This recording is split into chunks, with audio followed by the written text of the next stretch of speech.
नमस्कार दोस्तों, स्वागत है डेली स्टडी में। इस वीडियो में बिहार पुलिस कांस्टेबल के लिए मोस्ट इंपॉर्टेंट 50 क्वेश्चंस का सेट लेकर आया हूं और इस वीडियो में हम आपको एग्जाम फॉर्मेट में क्वेश्चंस कराने वाला हूं। अगर आपको फुल डिटेल्स में आंसर चाहिए, यानी कि डिटेल्स वाला आंसर यानी कि एक्सप्लेन के साथ, तो रोज रात 7 बजे जुड़ें। इस वीडियो में हम आपसे टेस्ट लेंगे कि आप देख लीजिए कि आप इन 50 में से कितने प्रश्न का सही जवाब कर पाते हैं। इस वीडियो में हम आपके लिए बिहार स्टैटिक्स जीके का हाई लेवल का क्वेश्चंस इंक्लूड कर दिया हूं और इस वीडियो में आज हाई लेवल का क्वेश्चंस थोड़ा ज़्यादा है, तो आप लोग घबराइएगा मत, क्योंकि डर के आगे जीत है। तो चलिए शुरू करते हैं, रहिए तैयार। प्रत्येक प्रश्न का जवाब सोचने के लिए हम आपको कितना सेकंड देने वाले हैं? 5 सेकंड, और ज़्यादा समय चाहिए तो आप वीडियो को रोक लीजिएगा। प्रश्न है, बिहार का स्मोक कुंड जलप्रपात किस नदी पर है? ध्यान रहे, स्मोक कुंड जलप्रपात बिहार के किस नदी पर है?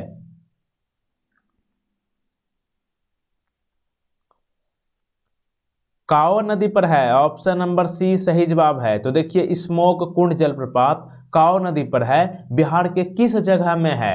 रोहतास का जिला मुख्यालय सासाराम में एक छोटा सा जगह है ताराचंडी, यहीं पे काओ नदी पर स्मोक कुंड जलप्रपात है। और बिहार के सासाराम में क्या है? शेरशाह सूरी का मकबरा। और आप लोग में से ये बताइएगा कि ताराचंडी से कौन कौन हो, कमेंट बॉक्स में बताइएगा, तब देखेंगे कितना व्यक्ति वहां से देख रहे हैं इस वीडियो को। अगला प्रश्न है कि किस बांध को पौंग बांध के नाम से जाना जाता है? किस बांध को पोंग बांध के नाम से जाना जाता है? उस बांध का नाम है महाराणा प्रताप सागर बांध, ऑप्शन नंबर सी। और महाराणा प्रताप सागर बांध कहाँ है? हिमाचल प्रदेश में कांगड़ा जिले में है। और किस नदी पर महाराणा प्रताप सागर बांध है? ब्यास नदी पर। और इसे पोंग डैम कहा जाता है, यानी कि पोंग बांध। क्वेश्चन नंबर 3, कौन सा भारत का एक तैरता हुआ राष्ट्रीय उद्यान है? साफ कहें, यहाँ पे प्रश्न ये भी पूछा जाता है कि दुनिया का, भारत के जगह पे दुनिया का एकमात्र तैरता हुआ राष्ट्रीय उद्यान कौन है जो कि इंडिया में है, उसका नाम बताएं।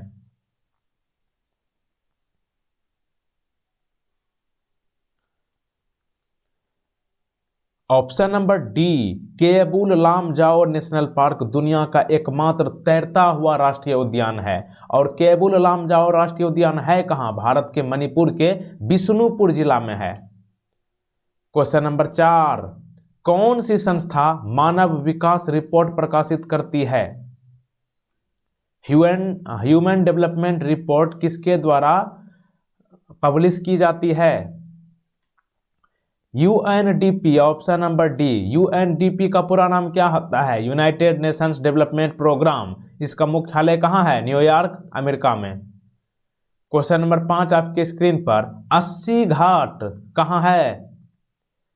जैसे यहाँ पे आप सुने होंगे दीघा घाट, सोनपुर घाट, बबुआ घाट, कष्टर्नी घाट, कुप्पा घाट, ये सब बिहार में है ना। तो 80 घाट कहाँ है? यह है वाराणसी में, ऑप्शन नंबर बी। और मंदिरों का शहर किसे कहा जाता है? वाराणसी को कहा जाता है। क्वेश्चन नंबर 6, नासिक कुंभ मेला किस नदी तट पर आयोजित किया जाता है? नासिक कुंभ मेला जो लगता है महाराष्ट्र में, ये किस नदी पर, किस नदी के किनारे लगता है? तो उस नदी का नाम है गोदावरी नदी। और ध्यान रखिएगा, ये कहाँ लगता है? नासिक में। नासिक कहाँ है? महाराष्ट्र में। और भारत की, साउथ इंडिया की गंगा नदी किसे कहा जाता है? यानी कि दक्षिण भारत की गंगा नदी गोदावरी को कहा जाता है। Question number 7, the river of smoke पुस्तक के लेखक कौन है?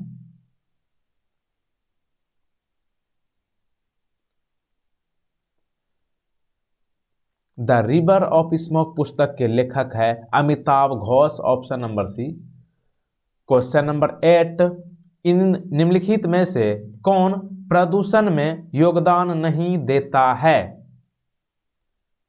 इनमें से कौन प्रदूषण में योगदान नहीं देता है? ऑप्शन नंबर डी सही जवाब है, जल विद्युत संयंत्र, ऑप्शन डी। तो देखिए आपको बता दें कि थर्मल पावर प्लांट जो है ये प्रदूषण में बहुत ज़्यादा योगदान देता है। परमाणु ऊर्जा संयंत्र से भी बहुत ज़्यादा प्रदूषित होता है। और मोटर गाड़ी तो देखते होंगे बिहार में कितना धुआं छोड़ती है, तो ये तो प्रदूषण का मुख्य कारण हो सकता है। लेकिन जल विद्युत संयंत्र जो है ये सस्ती बिजली प्रदान करते हैं और कोई प्रदूषण इनके माध्यम से नहीं होता है, इसलिए ऑप्शन डी।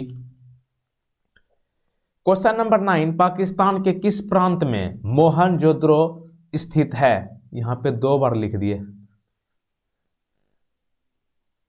पाकिस्तान के किस प्रांत में मोहनजोदड़ो स्थित है? तो यह है आपका सिंध। सिंध एक यहां पर जगह है, प्रांत है पाकिस्तान में, यहीं पे मोहनजोदड़ो स्थित है। क्वेश्चन नंबर 10, महाराष्ट्र में इनमें से कौन सी गुफा स्थित है? बड़ा ध्यान से।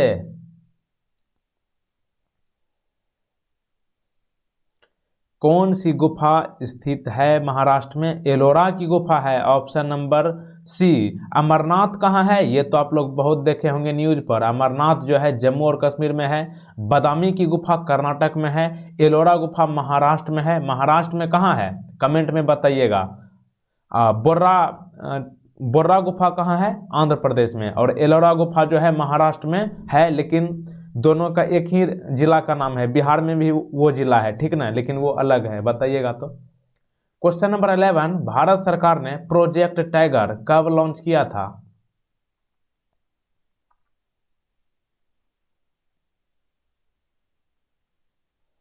भारत सरकार ने प्रोजेक्ट टाइगर कब लॉन्च किया था? 1973 में। और सबसे पहले प्रोजेक्ट टाइगर के अंतर्गत कौन सा नेशनल पार्क को राष्ट्रीयकृत किया गया था? क्या नाम है उसका? Jim Corbett national park. Okay, Jim Corbett national park है कहाँ? उत्तराखंड में है। क्वेश्चन नंबर 12, इनमें से कौन बुद्ध की काव्य जीवनी है?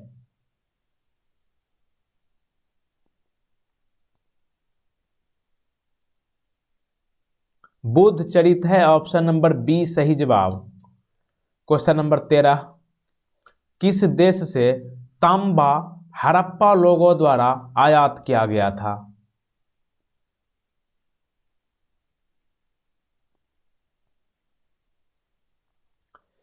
तांबा ओमान से आयात किया गया था हड़प्पन लोगों के माध्यम से।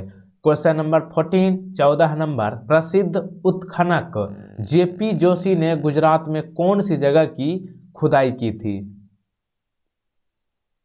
जेपी जोशी ने गुजरात में कौन सी जगह की खुदाई की थी जो कि ऐतिहासिक जगह है? उनका नाम है Surkotada, option number B. Question number 15, ऋग वैदिक काल में कश्मीर में झेलम नदी को क्या कहा जाता है? झेलम नदी को ऋग वैदिक काल में क्या कहा जाता था? वितस्ता, ऑप्शन नंबर डी सही जवाब है। क्वेश्चन नंबर 16, पाटलिपुत्र जो कि बिहार में है, इसके संस्थापक कौन थे?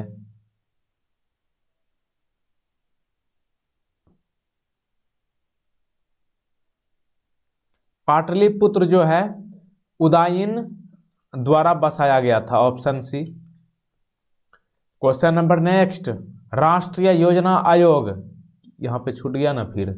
राष्ट्रीय योजना आयोग के प्रथम अध्यक्ष कौन थे?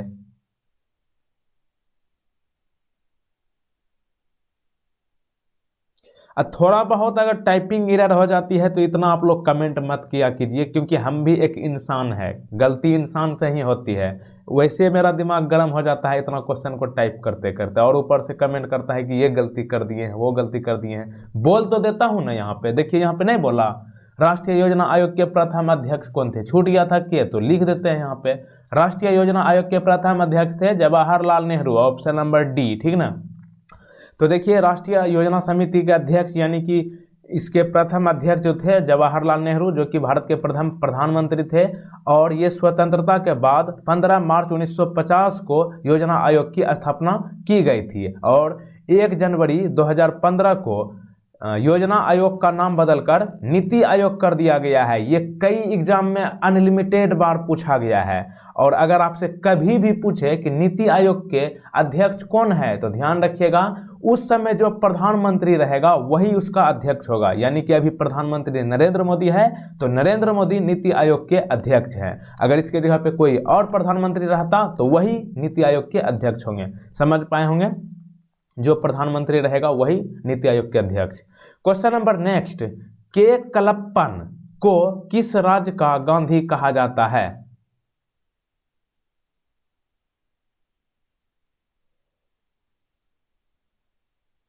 जैसे आप लोग जानते होंगे सीमांत गांधी के नाम से किसे जाना जाता है, खान अब्दुल गफ्फार खान को।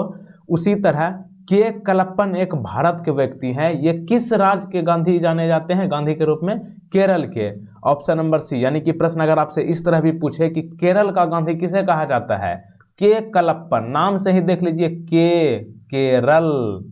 और के कलप्पन जो है इन्होंने कालीकट से पोयनूर तक नमक सत्याग्रह का नेतृत्व किया था, इसलिए इसे केरल का गांधी कहा जाता है। क्वेश्चन नंबर 19, पलासी का युद्ध किस नदी के तट पर लड़ा गया था?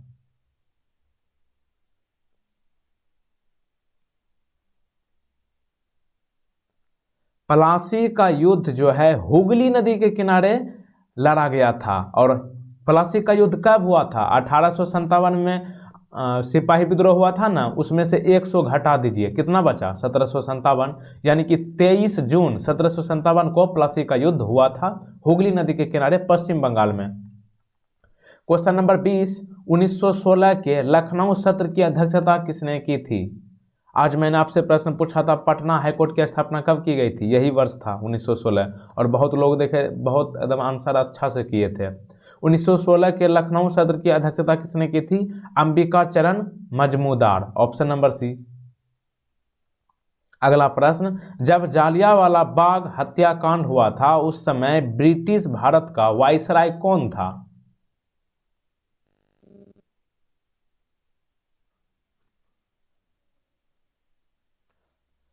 Lord Chelmsford. Option number B सही जवाब है। जालियांवाला बाग हत्याकांड कब हुआ था? 13 अप्रैल 1919 को। और इस समय ब्रिटिश भारत का वायसराय था लॉर्ड चैम्सफोर्ड। और जनरल डायर का नाम सुने होंगे, जनरल डायर। ये बहुत कमीना था, अगर ये बगल में रहता ना तो यही लीड लेके मारते उसको, वही साला बर्बाद कर दिया। अगला प्रश्न 22 नंबर, 1857 के विद्रोह के दौरान किसने फैजाबाद का नेतृत्व किया था?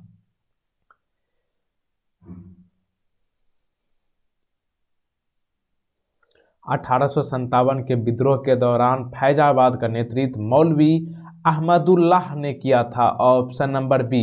और बिहार के आरा के जगदीशपुर का नेतृत्व किसने किया था? यही थे आपके Babu Veer Kunwar Singh. Okay. Question number 23, diet किस देश की संसद का नाम है? जिस तरह भारत के संसद को संसद ही कहते हैं, तो ये संसद जो है डाइट, ये किस देश का नाम है? किस देश की संसद को कहते हैं डाइट? जापान हो जाएगा, ऑप्शन नंबर बी। और जापान की करेंसी क्या है? टोक्यो, सॉरी येन है, ठीक ना? हाँ, जापान की करेंसी क्या है? येन। जापान की राजधानी कहाँ है? कहाँ भूल गया हम भाई, जापान की राजधानी बताइएगा तो हम भूल गए अभी। येन है यहाँ की मुद्रा, ठीक ना? और टोक्यो जो बोल रहा था, टोक्यो जो है बांग्लादेश की है, ठीक ना? क्वेश्चन नंबर नेक्स्ट, तीस्ता नदी और दिहांग नदी के बीच स्थित हिमालय को क्या कहा जाता है? तीस्ता नदी और दिहांग नदी के बीच स्थित हिमालय को किस नाम से जाना जाता है? Option number B, Assam Himalaya के नाम से जाना जाता है। तीस्ता नदी और दिहांग नदी के बीच हिमालय को असम हिमालय, ठीक ना? क्वेश्चन नंबर नेक्स्ट, कश्मीर घाटी किस पर्वत श्रृंखला का एक हिस्सा है?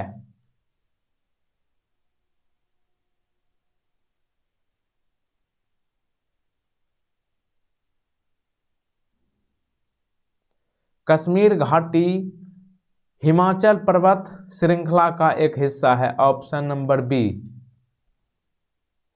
देखिए याद आ गया ना, मैंने सही बोला था। जापान की राजधानी जो है टोक्यो है, ठीक ना? बांग्लादेश की राजधानी ढाका है, ठीक। और जापान की करेंसी क्या है? येन। और बांग्लादेश की करेंसी क्या है? टका। देखिए हम कंफ्यूज हो गए थे। राष्ट्रों के बीच व्यापार के नियमों से निपटने वाला एकमात्र वैश्विक संगठन कौन सा है? मतलब पूरे दुनिया में कहीं भी व्यापार यानी कि बिजनेस के नियम में उल्लंघन या फिर कहीं भी फॉल्ट पाया जाता है तो इसका निपटान कौन करेगा? उस संगठन का क्या नाम है?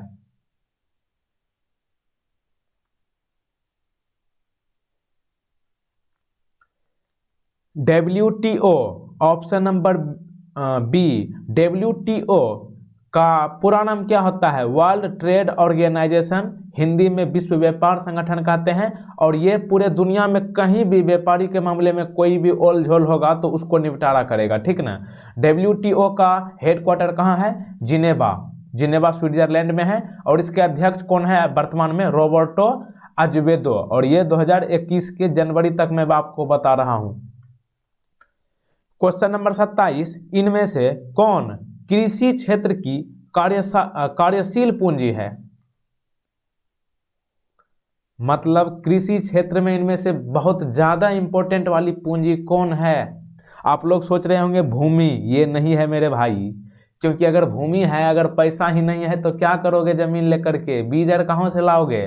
तो धन यहाँ पे सही जवाब होगा। कृषि क्षेत्र की कार्यशील पूंजी धन होगा। उसके बाद भूमि को आप कह सकते हैं, लेकिन पहले नंबर पर धन को आपको करना होगा। क्वेश्चन नंबर नेक्स्ट, किस समुद्र या महासागर में सबसे ज्यादा तूफान आता है? दुनिया में तूफान जो है किस समुद्र या महासागर में सबसे ज्यादा आता है? उस महासागर का क्या नाम है? कैरिबियाई सागर। ऑप्शन नंबर सी सही जवाब है। और कैरिबियाई सागर जो है पार्ट है अटलांटिक सागर का, ठीक ना। अटलांटिक महासागर का एक पार्ट है कैरिबियन सागर, और यहाँ पे सबसे ज्यादा तूफान आता है। क्वेश्चन नंबर 29, हड्डी तोड़ बुखार को आमतौर पर किस नाम से जाना जाता है? हड्डी तोड़ बुखार मतलब समझ पाए होंगे, वो जो बुखार धर लेता है तो एकदम पूरा शरीर को तहस नहस कर देता है, एकदम कमजोरी महसूस होने लगता है, यानी कि उसे कहते हैं हड्डी तोड़ बुखार। इसका दूसरा नाम जो है डेंगू बुखार कह सकते हैं। Option number D. Question number 30, कौन सा विटामिन रक्त स्कंदन के लिए आवश्यक है? स्कंदन मतलब आप लोग समझ पाए या नहीं? स्कंदन मतलब होता है जमना। कौन सा विटामिन ब्लड जमने के लिए आवश्यक होता है? Vitamin K. Option C. Question number 31, काली खांसी एक कैसा रोग है?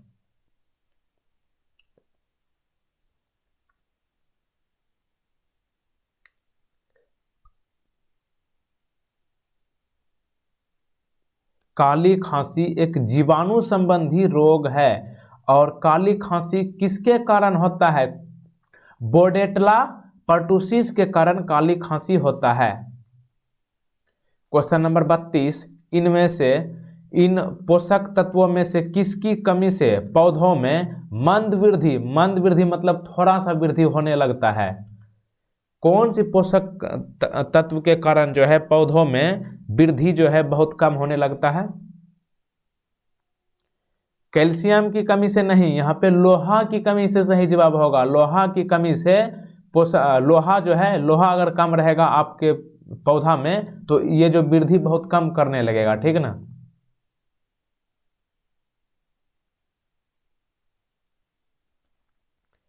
इसका आंसर हमको लगता है गलती हो गया है, ठीक ना। ऑप्शन बी होगा कैल्शियम। वैसे इसको देख करके हम कमेंट बॉक्स में पिन कर देंगे। हम कंफ्यूज हो गए हैं इसमें क्या सही जवाब किए थे। कैल्शियम ही होगा, ठीक ना। 100% कहता हूं कि कैल्शियम होगा। कैल्शियम की कमी से पौधों में वृद्धि होना बंद हो जाती है। ऑप्शन बी सही जवाब, ठीक। क्वेश्चन नंबर 33, कौन सा पोषक तत्व पौधों में नाइट्रेट और अमोनिया को कम करने में मदद करता है? इनमें से कौन सा पोषक तत्व जो है पौधों में नाइट्रेट और अमोनिया को कम करने में मदद करता है? तो उसका नाम है molybdenum. Option number D.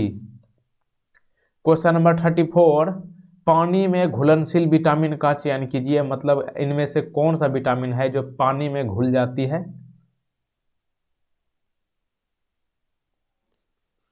Option A vitamin C को क्या कहा जाता है? Ascorbic acid.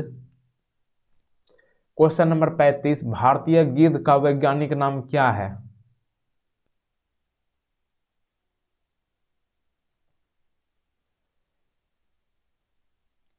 भारतीय गिद्ध का वैज्ञानिक नाम है Gyps indicus, option number A. समतल सड़क पर बाइक का चलना किसका उदाहरण है? यानी कि एक बराबर रोड पर बाइक चलता है, ये कौन सा उदाहरण है? स्थानांतरित गति होगा, ऑप्शन नंबर बी। स्थानांतरित गति का मतलब क्या हुआ? इस जगह से इस जगह चलते रहना, और बाइक चलती है तो वो थोड़े ना रुक के उसकी चक्का घूमती रहती है, वो तो बढ़ती है, मतलब स्थानांतरित गति। क्वेश्चन नंबर 37, श्यानता की एसआई इकाई क्या है? श्यानता की एसआई इकाई क्या है? श्यानता की एसआई इकाई जो है पोइस है, ऑप्शन नंबर डी। अगला प्रश्न आपके स्क्रीन पर, पृथ्वी के चारों ओर घूमने के कारण चंद्रमा पर लगने वाला लगातार खिंचाव को क्या कहा जाता है? एक बार प्रश्न फिर से, पृथ्वी के चारों ओर घूमने के कारण चंद्रमा पर लगने वाला लगातार खिंचाव को क्या कहते हैं?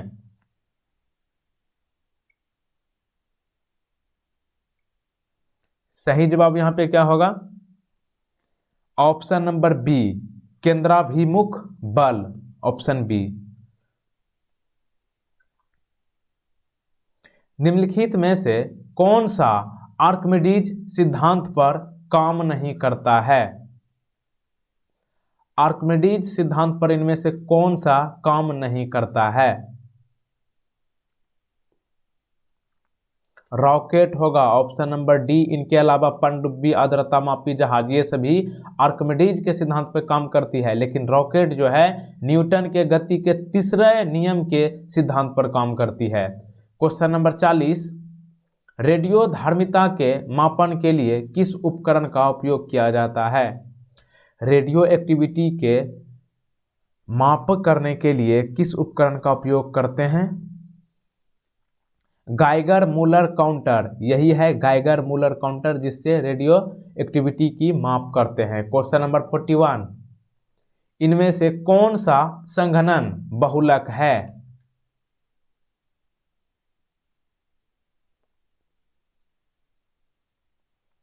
इनमें से कौन सा संघनन बहुलक है? तो यह है आपका, वही ट्रिक लगा लीजिए 90% वाला, डेक्रॉन, नाइलॉन, नाइलॉन 6, ये सभी मतलब उपरोक्त सभी जो है संघनन बहुलक है। क्वेश्चन नंबर 42, ट्राइकोलॉजी किसका अध्ययन है? मतलब ट्राइकोलॉजी में किसका अध्ययन किया जाता है? घबराने की बात नहीं है, हम इसको एक्सप्लेन करके भी बताएंगे शाम में। बाल होगा, ऑप्शन नंबर बी। बाल मतलब जिसे खोपड़ी या फिर बालों के स्वास्थ्य का वैज्ञानिक नाम जो है ट्राइकोलॉजी है, ठीक ना। ट्राइकोलॉजी में बाल का अध्ययन करते हैं। क्वेश्चन नंबर 43, रासायनिक आबंध के साथ कौन सा पैरामीटर जुड़ा हुआ है? क्वेश्चन ये थोड़ा हाई लेवल का है, ठीक ना। अब फिर इसके बाद आसान मिलेगा। अब रासायनिक आबंध के साथ कौन सा पैरामीटर जुड़ा हुआ है? उपरोक्त सभी, वही ट्रिक है 90% वाला। बंध तापीय धारिता, बंध कोण, बंध लंबाई। निम्नलिखित में से कौन सा एक यौगिक नहीं है? इनमें से कौन एक यौगिक नहीं है?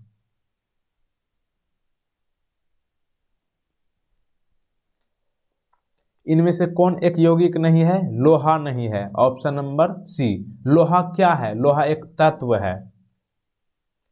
क्वेश्चन नंबर नेक्स्ट, बिहार के निम्नलिखित जिलों में से कौन सा नेपाल के साथ सीमा साझा करता है?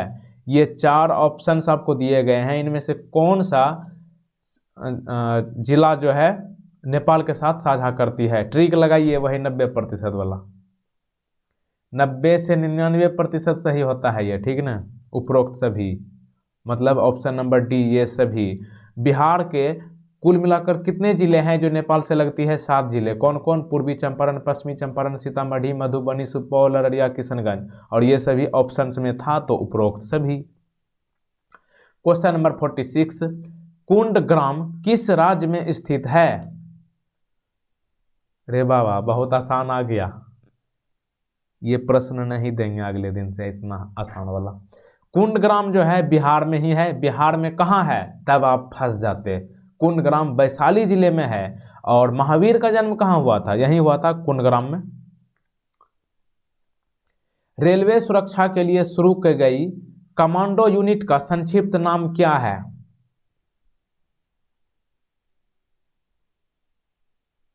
रेलवे सुरक्षा के लिए शुरू की गई कमांडो यूनिट का संक्षिप्त नाम क्या है? CORAS है, कोरास। और इसका पूरा नाम क्या होता है? CORAS का commando for railway security. Question number 48, उच्च न्यायालयों और उनकी सीटों के संदर्भ में कौन सी जोड़ी सही ढंग से मेल खाती है? अच्छा, अगर मैं आपसे पूछूं कि बिहार की हाई कोर्ट कहाँ है तो आप क्या कहेंगे? पटना। उसी तरह इनमें से कौन से राज्य की उसकी हाई कोर्ट जो है सही ढंग से उसी जगह पे है? जैसे कि बहुत सारे ऐसे राज्य हैं जहाँ की राजधानी कहीं और है और उसका हाई कोर्ट कहीं और है। जैसे यहाँ पे उदाहरण के लिए मैं आपको बता दूं, जैसे बिहार की राजधानी है पटना और बिहार हाई कोर्ट की स्थापना पटना में ना हो करके बिहार के कोई दूसरे जगह दे देते, जैसे कि भागलपुर हो गया, मुजफ्फरपुर, पटना छोड़ करके पूर्णिया दे देते, मुंगेर दे देते, अक्सर बक्सर क्या है वहाँ पे दे देते, ठीक ना। तो उसी तरह यहाँ पे कौन सही है?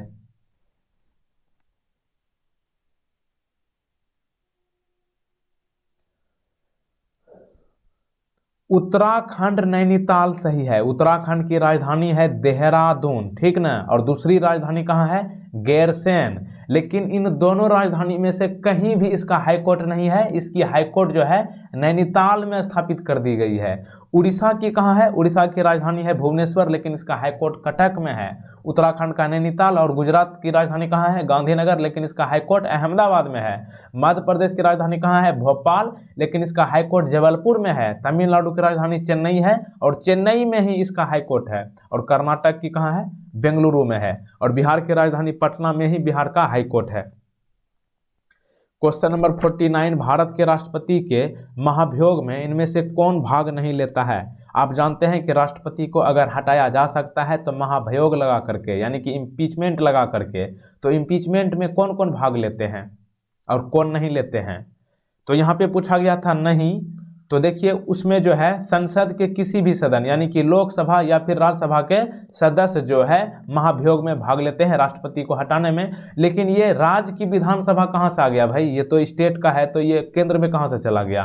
तो राज्य की विधानसभा जो है ये राष्ट्रपति के महाभियोग में भाग नहीं लेते हैं। Option number B. Question number 50, और वीडियो के आखिरी में एक इम्पोर्टेंट चीज बताऊंगा, आपको समझ में आएगा आप क्यों पढ़ते हैं और क्यों नहीं पढ़ते हैं। क्वेश्चन खत्म होगा ना तो देखिएगा 2 मिनट के लिए हम आपको एक चीज दिखाएंगे। भारत के पहले मुस्लिम राष्ट्रपति कौन थे? यही प्रश्न था। और भारत के पहले मुस्लिम राष्ट्रपति जो है जाकिर हुसैन थे। Option number C. और जाकिर हुसैन कौन थे? तबला वादक थे। और यहाँ पे एक और प्रश्न पूछा जा सकता है कि कौन सा राष्ट्रपति अपने कार्यकाल के दौरान मतलब मृत्यु हो चुकी थी उनकी? मतलब ऐसा कौन सा राष्ट्रपति रहे हैं जो अपने कार्यकाल यानी कि राष्ट्रपति के पद पर रहते हुए उनकी डेथ हो चुकी थी? तो यही है जाकिर हुसैन का पहले हुआ था, उसके बाद फखरुद्दीन अली अहमद। यही 2 हैं अभी तक में फिलहाल। 50 क्वेश्चन आपका कंप्लीट हो चुका है। एक प्रश्न आपके लिए है।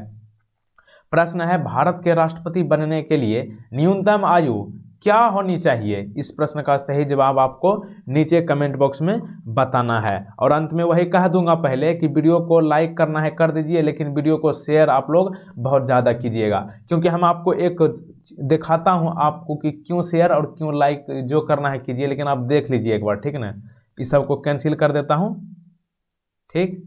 अब यहाँ पे हम एक चीज़ दिखाते हैं, देख लीजिए सबसे पहले, तब समझ में आएगा। अभी यहाँ पे दिख रहा है कितना बज रहा है? 1:10।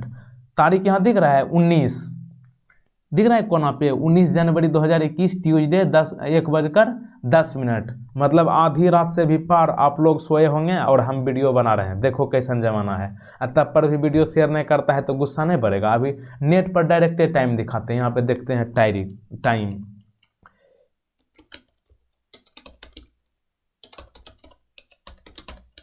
देखो यहाँ पे कितना बज रहा है, देखो तो बाबू, झूठ बोल रहे हैं। Tuesday 19 January 2021, time in India 1:10। फिर रिफ्रेश मार देते हैं, यही देखो 1:11 हुआ। ये सब सेट किए हैं, हम सेट किए हैं। तो समझ सकते हैं कि आप लोग वहाँ पे सो रहे हैं और हम टाइप करते करते एकदम दिमाग खराब होता है। और यही वजह है जो रात में जगते हैं ना ज़्यादा, तो बोलने में कभी कभी गलती हो जाता है, कभी कभी क्वेश्चन उल्टा पुल्टा हो जाता है, यही वजह है। आपको पता होगा अगर नींद प्रॉपर नहीं लोगे ना तो दिमाग खराब होने लगता है। लेकिन क्या करें, हम कर देते हैं, सोचते हैं क्या करें, थोड़ा सा हमको भी फायदा हो जाता है, आपको भी। लेकिन आप लोग वीडियो को शेयर करते नहीं हो तो गुस्सा बढ़ने लगता है। देख लिए, एक बार और रिफ्रेश करके दिखा देते हैं, 1:11 और नया टैप पे करके दिखा देते हैं, रियल टाइम इन इंडिया, तब समझ में आएगा आप लोग को। देखो तो हो गया 1:11। और अभी सोने का टाइम है कि जगने का, बताइए तो। चलिए जो करना है कीजिए, अब क्या करें, हम कैंसिल करते हैं, ठीक ना, रखते हैं। Bye bye, see you again the next day. चलिए यहाँ पे हम आपको गुड मॉर्निंग कर देते हैं, आप देख लिए कि सुबह है कि नहीं।